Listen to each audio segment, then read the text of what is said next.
Let's start. Illustration number 10, book DK Goyal, chapter valuation of goodwill, semester 4 of KUK. ठीक है. The balance sheet of Hindustan limited given. इसमें बेटा आपको share holder fund given है, non current liability में loan given है, current liability में trade payable given है. ओके. उसके बाद है हमारे पास बेटा नॉन करंट एसेट में plant, investment, inventory, trade receivable, bank balance, prepaid. उसके बाद share issue expensive fictitious asset है. ठीक है, इसको कंसीडर नहीं करते हम एसेट की कैटेगरी में. एडिशनल इन्फॉर्मेशन सुन लो. Telco limited intend to purchase the business and asset revalued as. Telco company जो है इस कंपनी को परचेज करना चाहती है जिसकी बैलेंस शीट हमारे पास गिवन है और उसने एसेट्स की रिवैल्यूशन की है. प्लांट की वैल्यू 3 लाख है, इन्वेंट्री 240 है, प्रीपेड को नील अपीयर करना है. अब हमें 5% प्रोविजन क्रिएट करना है फॉर डाउटफुल डेट्स और इट इज़ डीम्ड नेसेसरी. ज़रूरी है, मतलब उन्होंने डाउट क्रिएट करना है 5%. और अगर आपको ध्यान हो, आप 11th क्लास से करते आ रहे हो, प्रोविजन फॉर डाउटफुल डेट्स एक ऐसा इफेक्ट है जिसका डेटर पे भी इफेक्ट आना है, पीएल पे भी इफेक्ट आना है. तो जो करंट ईयर के प्रॉफिट है, डाउटफुल डेट्स को एज एन एक्सपेंडिचर हम करंट ईयर के पीएल से भी लेस करेंगे. The profit for the firm for past years, आपको पास्ट 4 ईयर्स की गिवन है 9, 10, 11 और 12. ठीक है. And these profit include income from investment. Because आपके पास एसेट साइड में इन्वेस्टमेंट गिवन है, वहां परसेंटेज नहीं मेंशन है, लेकिन एडिशनल इन्फॉर्मेशन में गिवन है कि we received interest on investment 4,000 each year which is included in this profit. तो ये इन प्रॉफिट में इंक्लूड है. ठीक है. और ये आउटसाइड की इनकम है. जब हम इन्वेस्टमेंट को एसेट की कैटेगरी में नहीं गिनते तो उसकी इनकम को भी हमें प्रॉफिट में से रिमूव करना है. ठीक है, ताकि हम फेयर गुडविल निकाल सके अपने बिजनेस की. तो ascertain the value of goodwill according to capitalisation if normal rate of return 14. Again mention नहीं है कि कैपिटलाइजेशन का कौन सा मेथड करना है, तो मैं इस क्वेश्चन को कैपिटलाइजेशन और सुपर प्रॉफिट से ही सॉल्व करवाने वाली हूँ. ठीक है, लेट्स स्टार्ट आंसर. सबसे पहले बेटा मैं स्टार्ट करने जा रही हूँ प्रॉफिट का स्टेप.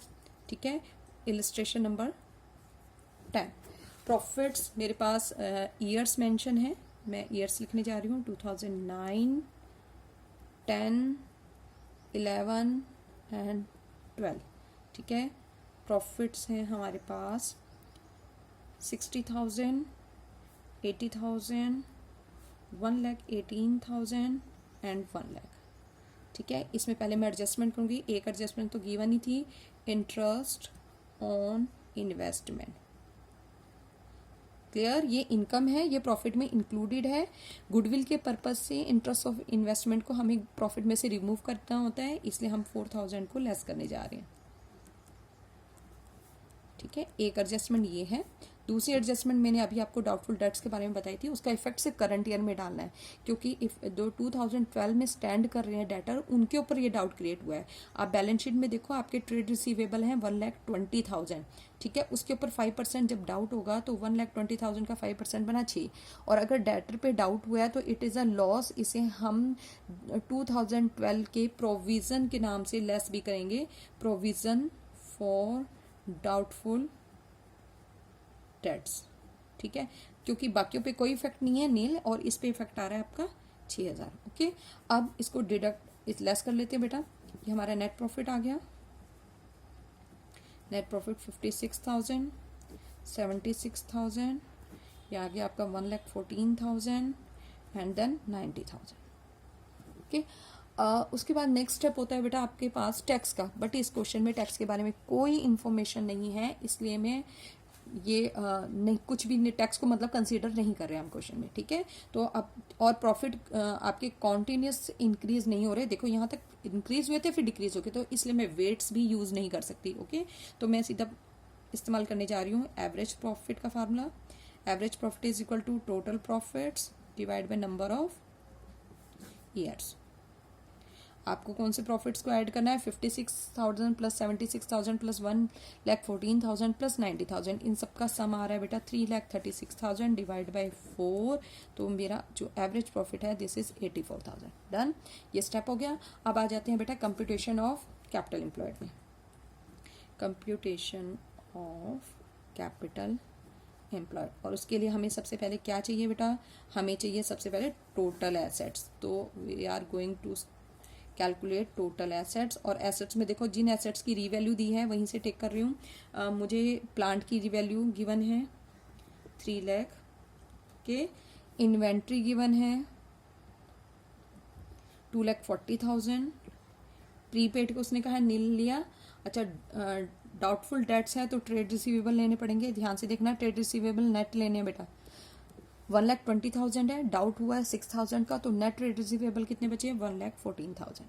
ठीक है, बाकी जिन एसेट के बारे में मेंशन नहीं है वो इनर कॉलम में देखो। इन्वेस्टमेंट को तो टेक ही नहीं करते बेटा। ठीक है, इन्वेंट्री प्लांट हमारा हो गया है, ट्रेड रिसीवेबल हो गया। अच्छा, बैंक बैलेंस के बारे में कुछ नहीं मेंशन है, तो ऑफकोर्स बैंक बैलेंस तो एज इट इज रहेगा, जितना बैलेंस है वो हम एसेट में काउंट करेंगे 97,000। शेयर इश्यू एक्सपेंसेस होते हैं, वो होती हैं आपकी फिक्टिशियस एसेट, उन्हें कंसिडर ही नहीं करते हैं। तो टोटल एसेट मेरी आ गई है 7,51,000। ठीक है, अब आते हैं बेटे आउटसाइड लाइबिलिटीज पे। आउटसाइड लाइबिलिटीज में मेरे पास नॉन करंट लाइबिलिटीज में लोन गिवन थे, वो मैंने टेक किए। लोन का अमाउंट था 1 लाख, और ट्रेड पेबल गिवन थे बेटा, ट्रेड पेबल्स गिवन है मेरे पास 80,000, तो मेरी 2 लाइबिलिटी हुई 180 टोटल। ठीक है, capital employed, net capital employed का फार्मूला लगा लो बेटा। Net capital employed is equal to total asset minus outside liabilities.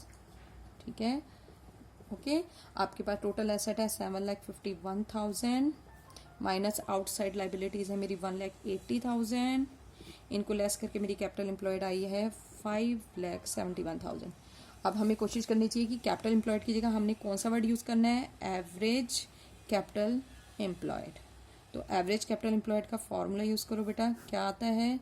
जो आपकी नेट कैपिटल एम्प्लॉयड है उसमें से just half of current year profit less करना है, half of current year profit after tax. Word लिख लो, वर्ड लिखने से क्यों जाता है? क्योंकि आपको हैबिट बनी रहती है फॉर्मूला लिखने की, बट इसमें टैक्स नहीं था तो कोई फर्क नहीं पड़ता, हमें सिर्फ करंट ईयर के प्रॉफिट लेने हैं। जो मेरे पास कैलकुलेट कितने हुए थे देखो 90,000, तो उसका मैं हाफ लेस करने जा रही हूँ।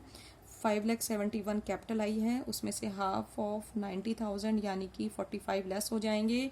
तो लेस करने के बाद मेरे पास जो कैपिटल आई है 5,26,000 आई है। ठीक है, अब मैं नॉर्मल प्रॉफिट का स्टेप करने जा रही हूँ। Normal profit is equal to average capital employed into normal rate of return upon, क्योंकि रेट हमेशा परसेंटेज में होता है, अपॉन 100।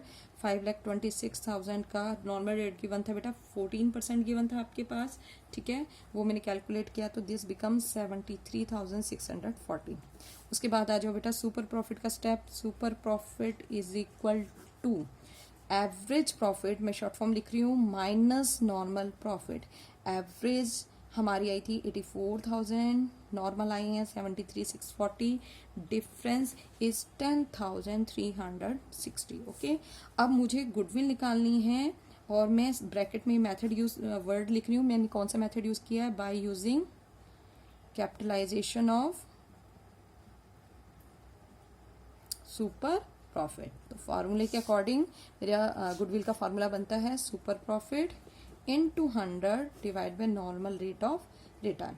तो मेरा सुपर प्रॉफिट आया 10,360 इंटू 100, नॉर्मल रेट था 14, तो मेरे पास आंसर कैलकुलेट हुआ है 74,000 and this is your answer and this question is done.